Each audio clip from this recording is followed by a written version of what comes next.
वही तो आपसे कह रहा हूँ, अगर ऐसा ऑक्यूपेशन देखो तो ऑक्यूपेशन के हिसाब से वो लड़का नहीं मरेगा, उसे लगेगा कि भाई मैं क्यों मरूं, मैं तो 2 साल बाद अब वैसे भी रिटायर होऊंगा। बट ऐसा देश का जज्बा देखो तो वो कर देगा। वो उसको 1 दिन का ड्यूटी मिलो, मुझे मिले 1 दिन के लिए देश के मरने के लिए मौका, मैं चला जाऊंगा जिसको मारना है। आप बताओ, यहाँ कोई निकले डिफेंस को लेके तो मैं वही तो कह रहा हूँ, हम इन दोनों चीज़ों को ओवरलैप कर रहे हैं, डिफेंस को और रोजगार को। आपका नाम? अभिषेक प्रताप सिंह।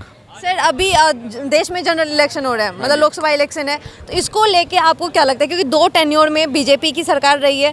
अभी उत्तर पूर्वी दिल्ली में एक साइड कन्हैया कुमार, एक साइड मनोज तिवारी, उसके ऊपर हम लोग बात कर रहे थे, लेकिन खैर जनरल इलेक्शन के ऊपर तो कुल मिला के आप एक एक करके बताइए। सबसे पहले इलेक्शन के लेके बताइए, मोदी जी को लेके क्या सोचते हैं? देखिए, सबसे पहले तो मैं ये बोलना चाहूँगा, एज अ भारतीय नागरिक हमें ना अंध विरोध करना चाहिए, ना अंधभक्ति करनी चाहिए। सबसे पहली बात ये, सही को सही और गलत को गलत कहना चाहिए। जो भैया ने ध्रुव राठी जी की बात करी, उनकी कुछ चीज़ें सही हैं, कुछ चीज़ गलत हैं। और इस भाई ने जो बात करी मनमोहन सिंह वाली कि he was a puppet prime minister, वो भी बिल्कुल सही थी। तो अब ये तो हो गई मेरे भाइयों की बात। अब आपका जो मेरे से प्रश्न था, मेरा क्षेत्र आता है मेरठ लोकसभा, तो वहाँ पे खड़े हो रहे हैं अरुण गोविल जी। उनकी छवि बहुत साफ है, पर उनसे जब प्रश्न करे गए कि मेरठ में आप क्या विकास करेंगे, ये करेंगे, so he acted really very डम।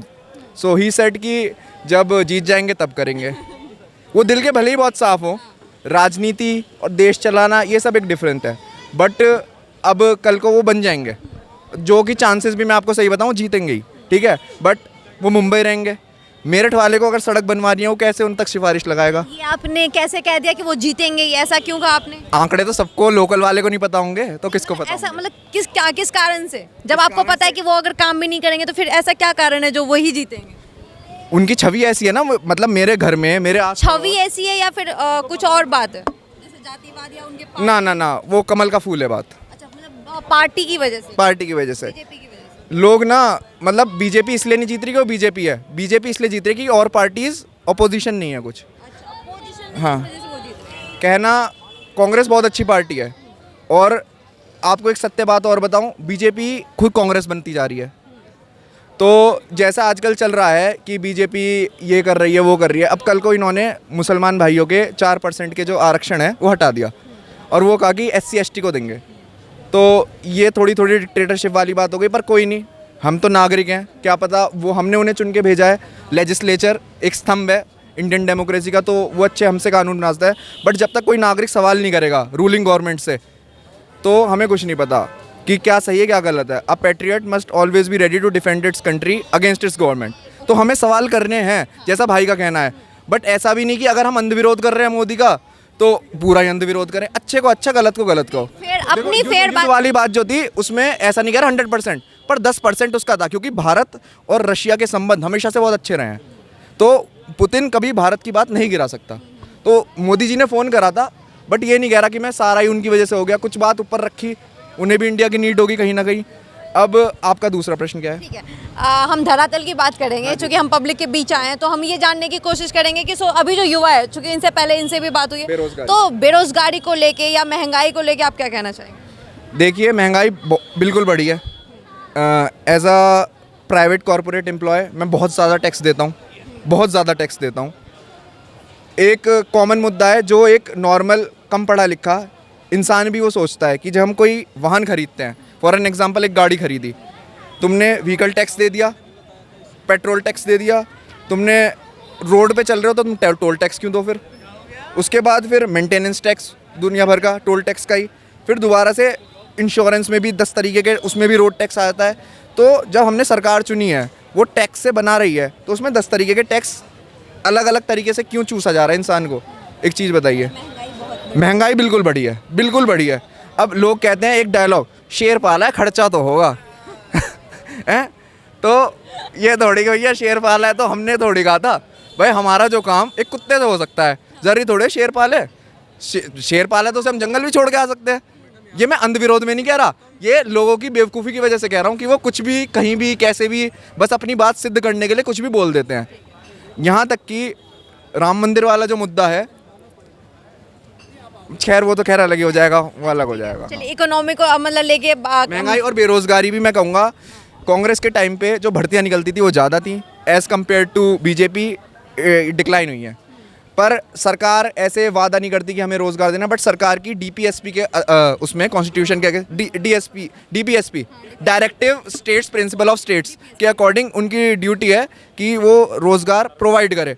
बट बढ़ती जनसंख्या, सरकार तो बढ़ा नहीं रही, हम लोग ही जनसंख्या बढ़ा रहे हैं, तो इसमें सरकार और नागरिक दोनों को मिलके चलना पड़ेगा देश के विकास के लिए। सवाल ये था कि जब वो 2014 में उसके बाद जब सरकार उनकी बनी तो उन्होंने ही 2 करोड़ रोजगार का वादा किया था। हाँ जी। तो उस हिसाब से उस वक्त भी पॉपुलेशन उसी हिसाब से थी, ऐसा नहीं था कि एकदम से बढ़ गया है। दूसरी बात ये कि 2 करोड़ वैकेंसी तो कम से कम उन्हें निकालनी चाहिए, और ये बात लगातार कांग्रेस हो या विपक्ष पार्टी इसी बात को लेकर मुद्दा बना रही है। तो क्या लग रहा है कि मतलब 2 करोड़ वैकेंसी नहीं निकाली और उसके बाद अगर ये कहा जा रहा है कि मतलब पॉपुलेशन बढ़ गया, तो ये सही लॉजिक है? नहीं, मैं ये कह रहा हूँ कि ये जो बढ़ती जनसंख्या है, उन्होंने क्या पता आंकड़े ना देखे हों कि फैक्टर हो सकता हाँ, है। अब ये कहा जाता है कि 10,000 या पता नहीं 300-400 पे, मुझे अच्छे से याद नहीं फैक्ट, इतना एक पुलिस वाला होना चाहिए। यहाँ 1 लाख पे 1 पुलिस वाला है हमारे यूपी क्षेत्र में। ये हर जगह है। ये डॉक्टर हाँ में चले जाओ, बहुत कम है। मेडिकल में हाँ। चले जाओ, या फिर पढ़ाने में टीचर वीचर। मतलब जनता से, आम जनता से टैक्स भर भर के लिया जा रहा है, 30% टैक्स, ये वो। हाँ, मतलब वही टैक्स भर भर के लिया जा रहा है। और भारत का जो वो रहा, जो मतलब इन्होंने उधार ले रखा है वर्ल्ड बैंक से और अन्य कंट्रीज से, वो भी उसका इंटरेस्ट के साथ बढ़ता चला जा रहा है। हमें दिखाया जाता है ये हमें जीडीपी दिखाया जाता है इतना ग्रोथ है, बट उसके बाद ये तो देखो कि पर कैपिटा इनकम क्या है इंसान की, वो तो डिक्लाइन ही हो रही है ना, या स्टेबल है, उसका कोई वो नहीं। इजिप्ट जैसे नेशन की हमसे बहुत ज़्यादा एक पर कैपिटा इनकम है। ठीक है, ये बताइए कि सबसे पहले आप मतलब महंगाई को लेके आपने कहा, रोजगार को लेके आपने कहा, अब एक और टॉपिक जो सबसे बहुत महत्वपूर्ण है। अच्छा, एक चीज़ इस सरकार की बहुत अच्छी है, इसने डिफेंस का बजट बहुत अच्छे तरीके से बढ़ाया है, हमारी नेशनल सिक्योरिटी बहुत अच्छी रही है। लेकिन अग्निवीर इस योजना को लेके बार बार कांग्रेस राहुल गांधी कह रहे हैं कि जब आएंगे वो तो अग्निवीर योजना को सबसे पहले हटाएंगे। आप डिफेंस के बारे में हाँ जी, अग्निवीर रोजगार का मुद्दा है, ना कि नेशनल सिक्योरिटी का। डिफेंस में ही आता है अग्निवीर। नहीं, मेरे कहने का मतलब है वो रोजगार से रिलेटेड है। सिर्फ रोजगार से रिलेटेड नहीं है, सिर्फ वो। एक बात कहूँगा ना, यहाँ 10 लोग आ जाएंगे लड़ने मेरे से। हमारे देश में मिलिट्री आर्मी की जो वैल्यू बना रखी है ना, मूवीज़ की वजह से बहुत ज़्यादा हाइप बना रखी है। It's just a normal job. आपको भी बुरी लगी होगी ये। नहीं, ठीक हाँ, है, वो देश की आपका रक्षा कर रहे हैं, मैं मान रहा हूँ। अभी मैं लद्दाख गया था, मैंने देखा वहाँ टेम्परेचर कितना होता है और ऐसी तैसी हो जाती है। हमारी तबीयत खराब हो गई थी दोनों की। एक रिस्पेक्ट अलग बात है। रिस्पेक्ट अलग है, बट मैं कह रहा हूँ कि उसे आप नॉर्मल उसकी तरह देखो ना, एक ऑक्यूपेशन की तरह, एक रोजगार की तरह, औरों को भी चांस मिले। तो वो उन्होंने कुछ सोच समझ के करा होगा। आपके हिसाब से अग्निवीर सही है? मेरे हिसाब से अग्निवीर, मैं न्यूट्रल कहूँगा इसे, ना सही ना गलत।